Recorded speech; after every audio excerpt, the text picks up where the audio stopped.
पिछले एपिसोड में हमने देखा कि अप्पू को बाबा बुलवाकर ये कहते हैं कि उनकी बेटी के पीछे एक काला साया है जो उसकी शादी होने से उसे रोक रहा है।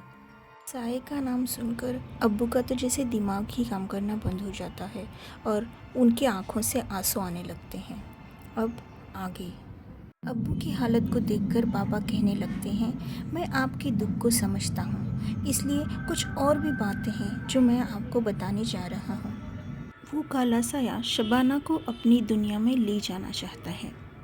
शबाना की मदद करने वाले हर शख्स को वो नुकसान पहुँचा रहा है, इसलिए कोई रिश्ता आपके घर तक नहीं पहुँच पा रहा, क्योंकि ये साया उन रिश्तों को आप तक पहुँचने ही नहीं दे रहा। ये साया बहुत ही ताकतवर है।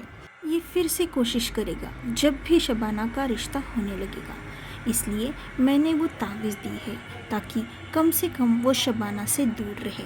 और बाबा आगे कहते हैं कि मैं चाहता हूँ कि अब जो भी रिश्ता आएगा उस लड़के का फ़ोटो आप मेरे पास लेकर आइएगा। मैं कुछ बंदोबस्त करके उस साये के इरादे को नाकाम बनाऊंगा ताकि वो रिश्ता हो जाए और कोई बाधा भी न आए। वो काला साया एक दुष्ट शक्ति है जिसे हराना बहुत ही मुश्किल है, लेकिन वक्त आने पर आपकी बेटी ही सब कुछ ठीक कर देगी। आप निश्चिंत होकर जाइए और सिर्फ दुआ करते रहिए। अब इसके बाद जो होगा सब अच्छा ही होगा। बाबा की तसल्ली वाली बातें सुनकर अब्बू का थोड़ा टेंशन कम हो जाता है। बाबा से इजाज़त लेकर अब्बू अब अस्पताल के लिए निकलते हैं। इधर शबाना जहाँ काम करती थी उसी अस्पताल में वो दादू को लेकर आती है। अस्पताल आने के बाद शबाना दादू को एक स्पेशल रूम में शिफ्ट करवा देती है और किसी असिस्टेंट डॉक्टर से उनका चेकअप करवा लेती है और ब्लड सैंपल भी लेती है। दादू को बहुत ही कमज़ोरी से महसूस होने लगती है, इसलिए वो उन्हें सलाइन भी लगवा लेती है। तभी एक नर्स आकर उसे कहती है कि एक इमरजेंसी केस आया है, दूसरे डॉक्टर लंच ब्रेक पे गए हैं, इसलिए शबाना को ही उन पेशेंट्स को अटेंड करना पड़ेगा। शबाना अम्मी और दादी को बोलकर निकलती है।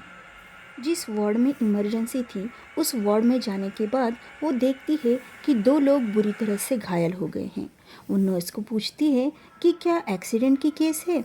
नर्स कहती है, नहीं मैम, एक कुत्ते ने इन दोनों को बुरी तरह से काट कर घायल कर दिया है। ये बड़ी दरगाह के सामने बैठने वाले फ़कीर हैं। ये सुनकर शबाना चौंक जाती है और भागकर उन दो पेशेंट्स के पास जाती है और देखती है तो ये वही दो फ़कीर थे जिन्होंने उसकी मदद की थी। उनकी हालत देखकर उसको बहुत बुरा लगता है। वो उन दोनों को कहती है कि आप लोगों को क्या हुआ। उनमें से एक फ़कीर कहता है, मैडम जी, जब आपको दरगाह के अंदर छोड़कर हम दरगाह के बाहर आ गए तो अचानक से कहीं से एक बहुत ही डरावना सा कुत्ता आया और उसने हमको बुरी तरह से काट कर घायल कर दिया।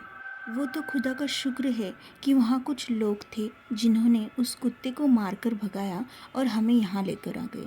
पर मैडम जी, हमारे पास इतना पैसा नहीं है कि हम इस अस्पताल का बिल चुका पाएँ। इस पर शबाना कहती है, उसकी चिंता आप मत करो, आपका यहाँ बहुत अच्छे से इलाज होगा और आपका सारा खर्च मैं उठा लूँगी, आप बेफिक्र रहो। ये सुनकर दोनों फ़कीर शबाना को दुआ देने लगते हैं। शबाना को भी बहुत अच्छा लगता है। वो मुस्कुराती हुए बोलती है कि हाँ फ़कीर बाबा, मुझे दुआ की बहुत ज़रूरत है, आप दुआ ही दीजिए मुझे। वो नर्स को बोलकर उनकी ज़ख्म को साफ़ करने लगती है। मलहम पट्टी करके उनके लिए कुछ फ्रूट्स भी मंगवा लेती है और नर्स को बोलकर उनके खाने पीने का भी इंतज़ाम करती है।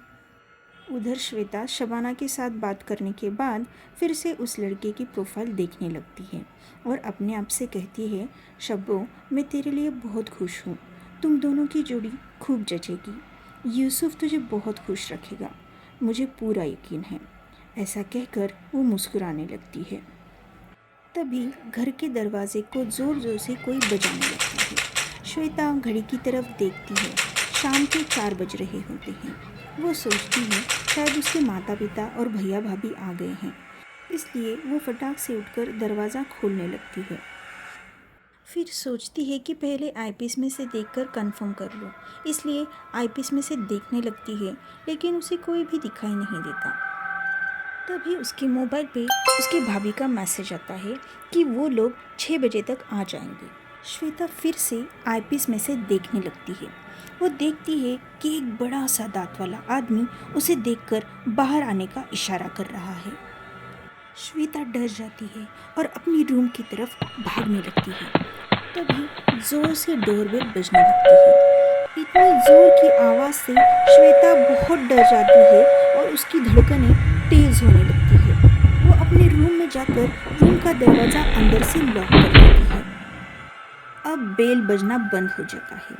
श्वेता थोड़ी राहत की सांस लेती है। अब अचानक से कहीं से श्वेता को कोई श्वेता, बुलाने लगता है। वो श्वेता, आवाज़ उसके लिए जानी पहचानी होती मैं है। हूँ। श्वेता को वो आवाज़ सुनकर कुछ याद आ जाता है और डर की वजह से वो पसीना पसीना हो जाती है। अचानक ही श्वेता के मुंह से निकलता है, जावेद। हॉस्पिटल में आए 2 फकीरों को क्या उस काले साये ने नुकसान पहुंचाया था?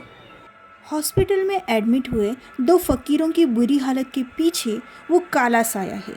ये बात क्या शबाना के अब्बू जान पाएंगे? और क्या शबाना इस बात को जान पाएगी? श्वेता के मुंह से निकला हुआ जावेद नाम आखिर किसका था? ये सब जानने के लिए सुनते रहिए पतिव्रता मीटिंग द गॉड।